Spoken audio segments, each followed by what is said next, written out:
How's it going, guys? I'm Kevin Hart, and we're checking out the top 21 albums of 2021 right here in this video. Really excited to get into this. 2021 was, of course, a fantastic year for metal. We saw some amazing new bands, some amazing old bands all come out with some revolutionary music, and we're checking out the best 21 albums of this year. Now, keep in mind, if your favorite band or favorite release isn't listed here, it's because you have shit taste in music. I don't know what to tell you, man. Anyways, let's get right into it. 1 second just before we start. Awesome, thank you. I appreciate it. Starting us off in the number 21 spot is OSIAH's album Lost. Now, OSIAH is criminally slept on. If you like heavy music, you'll love OSIAH. This album, let me tell you, purple. Love that. Also, the music, it's pretty damn good too. We got Terracide Compulsion, we got the title track, Lost. We have The Ominous Mind, we have Already Lived. We got all sorts of bangers. Don't get me started on Paracutia and the breakdown in Paracutia. It's just a complete banger. And for some reason, a lot of people don't know about OSIAH. So if you haven't heard this album, I strongly recommend you go check it out. It's some of deathcore's heaviest stuff. Ricky's vocals are god tier. Great riffing, great drum work. It's just a heavy album, and if you're a fan of deathcore, you're gonna love it. Next up in the number 20 spot, we have VULVODYNIA's album PRAENUNTIUS INFINITI, which is a concept album following this eldritch being Praenuntius as he seeks to devour the whole universe and destroy the gods. It's a badass story. It's fantastic. All the music too, oof, it's like this perfect blend of slam and deathcore, which is what VULVODYNIA is known for, but they really do revolutionize on it in this album. There's some like really awesome symphonic parts, some choir parts too, and then just straight up slam, just straight hammer emoji all the way through this album. It's a great album, strongly recommend you check it out. Some of my favorite tracks off of this album were Praenuntius Ascends, the title track, Praenuntius Infinity, Banquet of Enigmatic Horrors Part 1, Terror, and then also A Ravenous Revolution. Up next, in the number 19 spot, we have Bound in Fear's album, Penance. It's a great album that really rides the line of death metal and hardcore really well. You have some straight up beatdown parts, while the vocal performance on it is just absolutely goated. Oh my god, you have to give it a look. My favorite song off of this album is Descendants, which features the Unique Leaders CEO Jamie Graham on guest vocals, but we also see guest features from Nick Arthur and Taylor Barber. So it's a great album. It's very short actually, it's only like 10 songs, but it really delivers on the heaviness. It is an absolutely goated album. In the number 18 spot, sheesh, we have Carnifex's album Graveside Confessions, an album which I feel like a lot of people may have missed earlier this year, despite Carnifex being a very influential member of the deathcore scene, especially on the Blackened side, and this album is no different. It really stays true to Carnifex's roots, while at the same time innovating on the genre. It's songs like January Nights that introduce way more melody than Carnifex has really explored with before, while still maintaining those cool symphonic elements, that heaviness.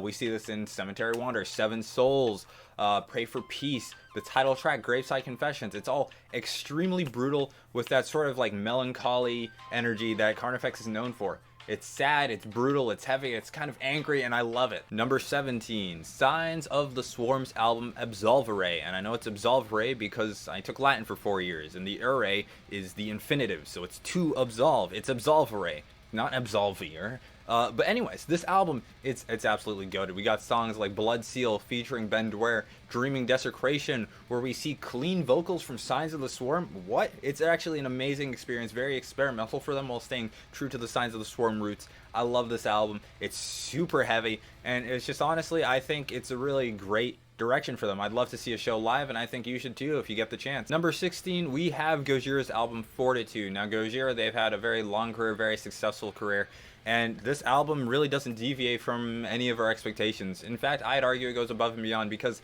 this album is dedicated to indigenous people. It had a very noble cause. They actually raised a lot of money to save the Amazon through it, and not to mention, the music's also pretty damn good. We got songs like Newfound with just an amazing chorus to it, an amazing outro too. Songs like Grind, Into the Storm, Born for One Thing, Amazonia. It just, the list goes on if you're talking about good songs on this album, because it's an album full of good songs.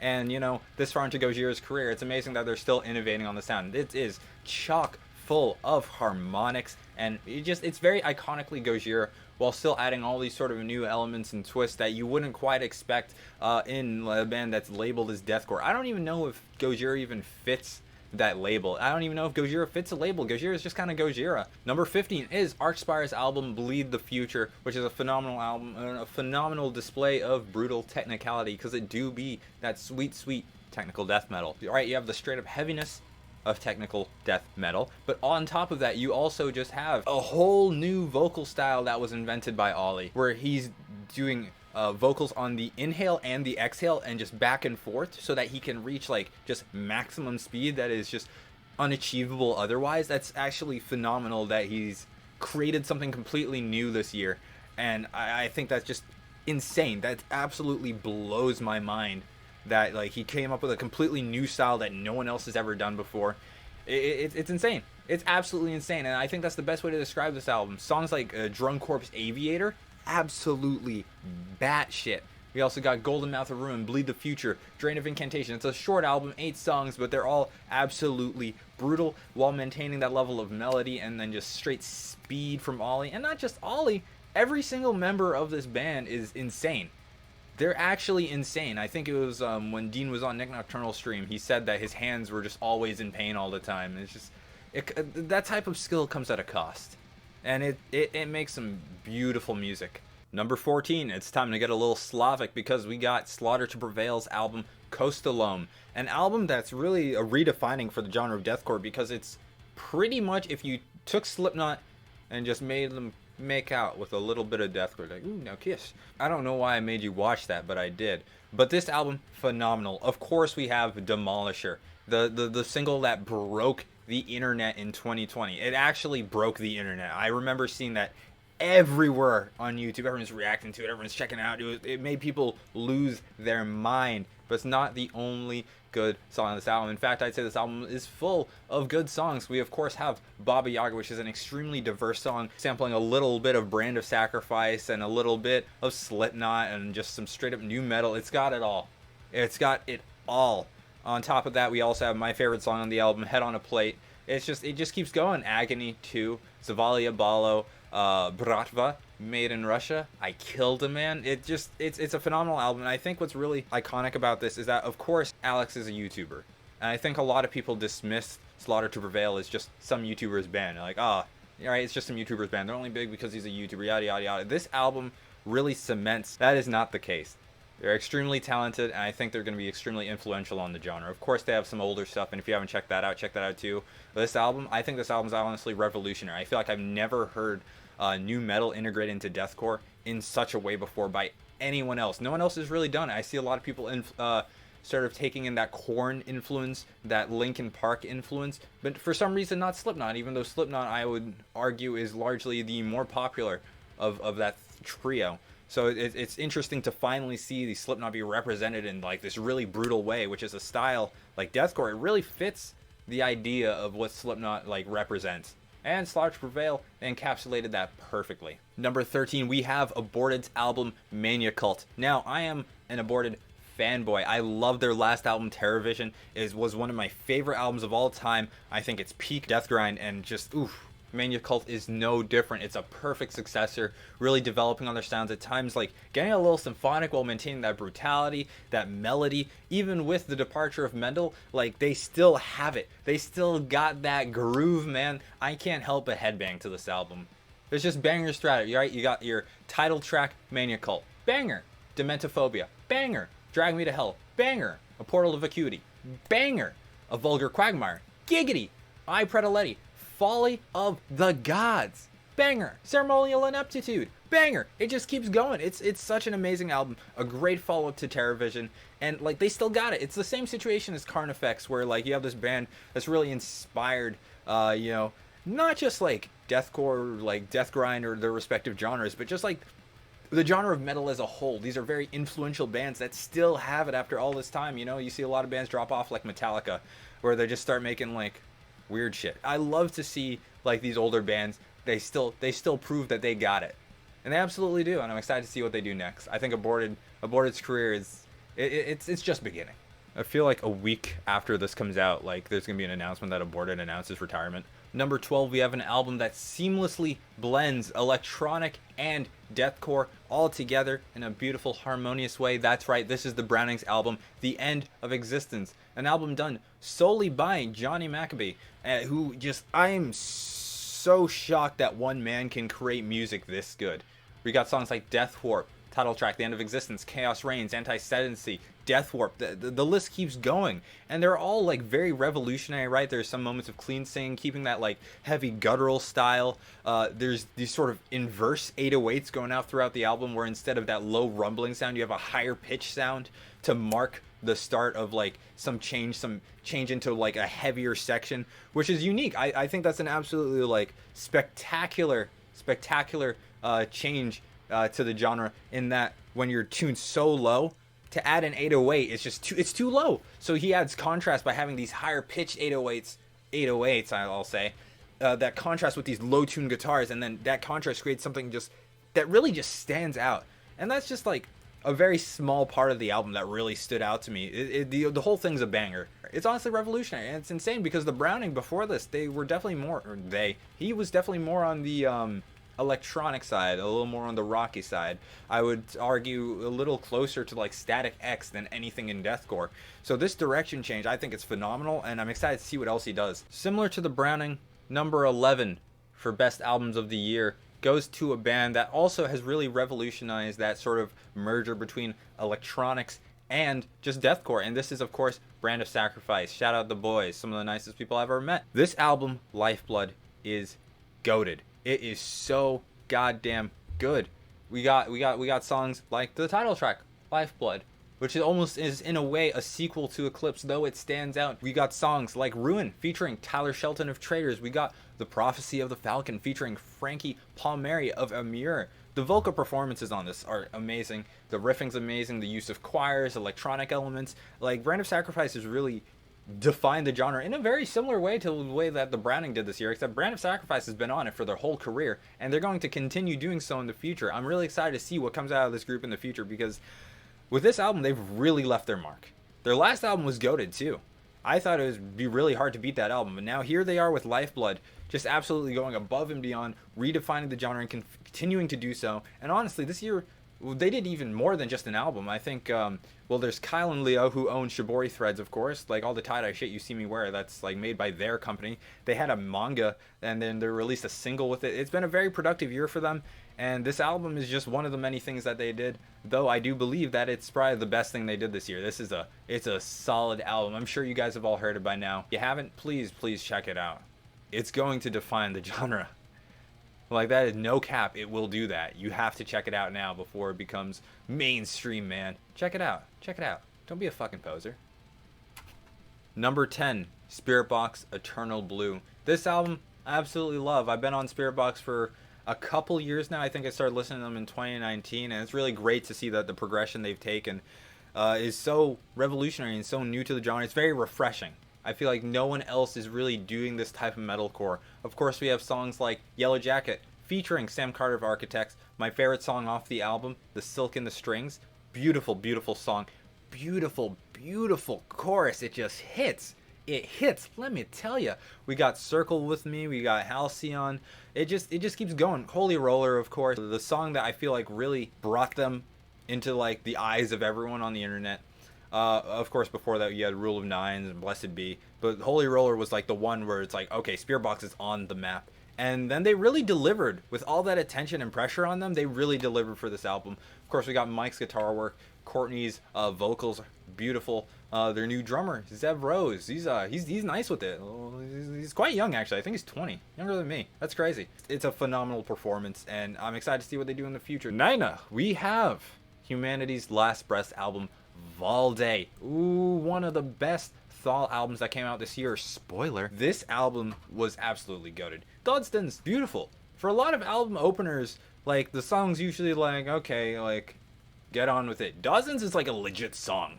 I love that. While actually serving like the purpose of an intro. It eases you into it and then just kind of just like makes you know what I mean? You know what I mean? You got songs like Hadean, Tide, Dehumanize. The list goes on. Glutton. It's just a goated album. I absolutely love this album. I think it's revolutionary for Thal. And I just love seeing what they're doing. Like, right, you got Cal Tomer and Buster, who are also in VILDHJARTA, who like literally do everything. right? Cal was on a few guest features this year with Someone's Reflection. Buster drums, plays guitar, also produces because he's just amazing. Also has diabetes because like life had to nerf him somehow. It's just like so much talent in one just group of people, and it really shows with this album. It's an amazing album. I can't wait to see, you know, how the genre progresses in the Thal direction too, right? We've talked about the electronic direction. I'm excited to see the Thal direction too. I think that those are insane ones that you got to keep an eye out for. That and also the new metal, the new metalcore, new deathcore side. So those three, I think that's going to be the holy trinity of deathcore in the future. Number 8, we have A Lesson in Brutality. This is Darko's album, the self-titled one. Yeah. We got songs such as Insects, Mars Attacks, Pretenders. The list just goes on. Pale Tongue, of course. Praise the Sun. It just, oh my god, this album is just amazing just because of the amount of groove that it has. It's like great seeing like the sort of side project really get like a lot of attention. Of course, you have two people from like massively famous bands, but they've really like delivered being a two-man project with the sounds they're making. Ooh, it's amazing. I'm excited to see like what this sort of like groovier side of like deathcore like goes towards. You see bands like 1056 also doing a very similar style, and I'm really just like, oh, the amount of groove that they have and the amount of groove they produce, it's just all rhythm. It's all rhythm. I love that. This is a hot take, but I really prefer rhythm to melody. I'd rather just headbang and groove than be like, yes, indeed, this is quite melodic. This is exquisite. Yeah, indeed, sips Kool-Aid. They haven't even taken a break. They're already releasing new music. This year we saw their single Dragon Chaser. They have a new single coming out January 14th called like Acid Breather or Acid Breath. And I really respect the grind. We're going to see new music from Darko in the future. I'm excited to see what they do with it. The thing is, I don't have to wait that long. It's like in like 2 weeks we're gonna see a new song from them. They're just always on that grind, and you can always expect something new from them. It's really cool, especially all the samples they use, all the layering they have in their songs. It's really unique, and I like that. I like that groove, because then you substitute that sort of melody when you're entirely groove based. You substitute that melody by using a very melodic ambience, right? Either through these weird choir tracks or these cool like sort of higher pitched guitar stuff, thrown in the whammy pedal too, just to add that extra contrast. It's a beautiful thing that they've done, and they're really showing that like all that melody doesn't need to come from one instrument, right? Baby J, he uses the guitar just like how he uses drum kit. It's all for rhythm, and then all that melody, it comes from that backing track and ambience. It's really smart of them to do, and I'm excited to see what they do in the future. Number 7, we have Ice Nine Kills' album Welcome to Horrorwood, The Silver Scream 2. This album really caught me by surprise. I'll be the first to say it. I did not like Hip to Be Scared at all. It just like wasn't quite the vibe for me. I liked it conceptually, where there was like this sort of theatric intro. It was definitely more on the theatric side. So like just from hearing that single, I was a little skeptical of Ice Nine Kills, because it was also my first experience with Ice Nine Kills. Then we got into Assault and Batteries, Rainy Day. We got to Funeral, freaking Derangements. These 3 songs going absolutely hard, keeping that theater side, except like really balancing like the groove and like musicality of it with that sort of theatrical performance. And I was like, damn, this is innovative. I can get with this. And then when that album came out, I was like blown away, especially by You Know It, Take Your Pick featuring Corpse Grinder. Amazing. Farewell to Flesh, the shower scene. This album is just chock full of amazing moments. And I'm gonna say, I'm sorry I dismissed Ice Nine Kills at first. And even looking back at it, Hip to Be Scared is actually kind of a banger. And just like listening to this album front to back, it's just amazing. Like there's just the storytelling of it, and it's like it's really cool, because you don't see any other bands like really do this who are as into like horror movies as much as Spencer is. Like that is his life. He lives and breathes horror movies, and you can tell by his lyrics, which are like obviously inspired by various horror movie icons of you know, the film industry. And it's just it's really cool to listen to, and you get all these like cooler references to, like, to the movies. Like in the shower scene, you hear like the noise that plays in the literal shower scene, like while the music's going on. It's just oof, it's beautiful, right? Taking different samples from all these movies and just putting it together, where it's like a really awesome combination of theater and music. There's lots of groove to it, lots of brutality, but then like keeping like this beautiful singing voice that, you know, it's a style that you don't see in, you know, your most basic metalcore acts, which is, you know, that's a great sign. I really hate when all other metalcore bands just like sound like any other metalcore bands. It's just so generic. It gets on my nerves. I'm ranting now. But Ice Nine Kills, by having that sort of theatrical side mixed with the brutality of like deathcore at times, mostly metalcore, It really creates something special. Number 6, you've been waiting for it. This is Whitechapel's album Kin, which is beautiful because it sort of deals with like the concepts and like thoughts and struggles that Phil Bozeman had faced with the loss of his parents and how he's dealt with that through a bit more of a poignant story than just as bluntly as I have just worded it. But it is a beautiful album. At times getting a little blackened with the song To the Wolves, a Blood-Soaked Symphony, of course, straight up deathcore. But then you have songs like Anticure, which sort of get into this sort of alt-rock vibe combined with deathcore. It's super innovative, and innovative in such a way where if you heard the OG Whitechapel and then you listen to this, you'd think they were two completely bands, and you'd think there is no way that this could become that. It's like impossible to connect it to. I love their progression. Their album The Valley, of course, was banger. I think this album is a great follow-up to The Valley, where at times they're sort of touching on the sound of The Valley and also that first sound that they really touch on, like with their album or with their song Lost Boy. That's like the perfect blend of like both sides of the Whitechapel coin. It's a beautiful album, super revolutionary. The last thing I ever would have expected is grunge and alt-rock combined with deathcore, but it works strangely well. So shout out to the guys in Whitechapel because they made a beautiful, beautiful album. The artwork too really represents the ideas behind the album, because if you flip it upside down, of course, you see that sort of horn figure. It's beautiful conceptually. I do like the amount of like storytelling that went into this album. Number 5. We have Silent Planet's album Iridescent. Beautiful, beautiful album. You have these synths that just sort of wash over you when the choruses hit, and just like great levels of layering, sort of like this electrical droning in some of these songs. Just a great amount of groove drum wise. The vocal performances from 3 members are all phenomenal. I don't get how like you can have 3 people in a band who are all just amazing at singing, and for all I know, maybe the drummer is also just as great at singing as everyone else. Maybe he's even better. But oh my god, the amount of skill that goes into this, the amount of nuance, the layering, it's just a beautiful, beautiful album that I think just like really beats out a lot of the other metalcore acts this year. It's phenomenal. It's absolutely phenomenal. And if you haven't given it a chance, I strongly recommend you do, even if you're like, Well, I only listen to the heaviest deathcore and all that. Please listen to it, because oh my god, when the heavy hits, ooh, even when like the clean singing hits, it still has a type of heaviness to it that I find really, really appealing. Beautiful album, beautiful artwork, beautiful lore behind it. Trilogy was written by Garrett when he was like at a psych hospital. It's just like, you know, there's like a lot of pain and suffering that went into like creating this album. It's just like, it shows. It's strange that like pain and suffering creates beautiful music. It's like, do you need to go through a lot of pain and suffering to make beautiful music? It just seems like a trend. It's very strange. But this is a beautiful album. Please, please, please check it out if you haven't. Number 4. We have River of Nile's album, The Work. It is a beautiful album. I've seen them live. They're just as good live as they are when you're listening to them. They are goated. Please check them out live. That's a tangent. But let's get into this album. We got songs like Dreaming, Black Clockwork, The Void from which no sound escapes, Clean, Episode, More. This is just a beautiful album that's a very cohesive piece. It does what an album is supposed to do, much like Whitechapel. It's amazing like how you just go through this album and it almost feels seamless. Just going from song to song. There's a lot of diversity, a lot of cool layering. You get your synths in some songs, such as Clean right in the middle, where you have this like cool synth solo. It's just like a lot of awesome stuff goes in this album. The traditional Rivers of Nile saxophone solo, you get that every album. They're a really unique band that's really hard to define genre-wise. They just make good music, and I think that's just where you gotta leave it. It's a beautiful album. A lot of people slept on it, so if you haven't checked it out, please check it out. You gotta listen to it front to back. It's, oh my god, it's a great listening experience. Number 3, we have the best blackened deathcore release of the year. You know it, you love it. This is Mental Cruelty's album, A Hill to Die Upon. A beautiful, beautiful album. We got songs like King of Fire, that opening symphony.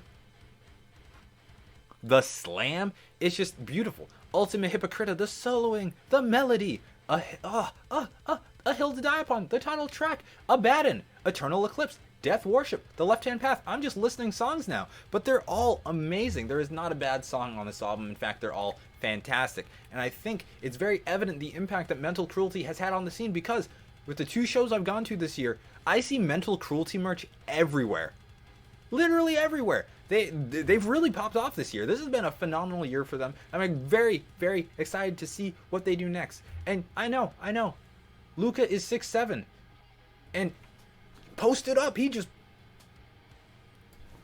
and I go flying across the room. But even without that threat, I would still absolutely give Mental Cruelty third best song of the year. This album is beautiful, very, very, very beautiful, very brutal. It's that perfect like combination of rhythm, groove, and melody. I just made up a Pokemon for a second, and if you haven't checked it out, please do, just like any other album on this list. So for our number 2 spot, is very hard to pick this one. I want it to be number 1, but our number 1, you just beat it in just a few different ways. But of course, for number 2, we have We Butter the Bread with Butters album, Das Album. This is an amazing album. You got songs like Jump and Run, Metal, Pix Mish, 20 kilometers per hour. You also have Schreib Waren Fuck Verkäufer, and it's just amazing that, you know, this band with like very funny lyrics has such brutality, such skill, such poignance. It's an amazing album that really blends like a lot of like this really cool like things from the electronic scene and like the synthwave scene into like just straight up deathcore. It's not even like electronic metalcore, which is something you very commonly see like with Eskimo Callboy. This is like electronic deathcore. It gets straight up brutal. And again, in songs like Jump and Run, not only do you have that sort of synthwave, like Stranger Things type vibe going on, you also, there's like a part that hits where you're just kind of like, is this symphonic black and metal going on right now? Like, it's actually crazy the amount of influences that go into a band with such funny lyrics. They're very funny lyrics. Pix Mix means poke me. Schreib Waren Fachverkäufer means stationary salesman. There's like a lot of humor to it too, which is just amazing. I do like that sort of contrast that they have, just straight brutality, and then they're like singing about how fast their scooter can go.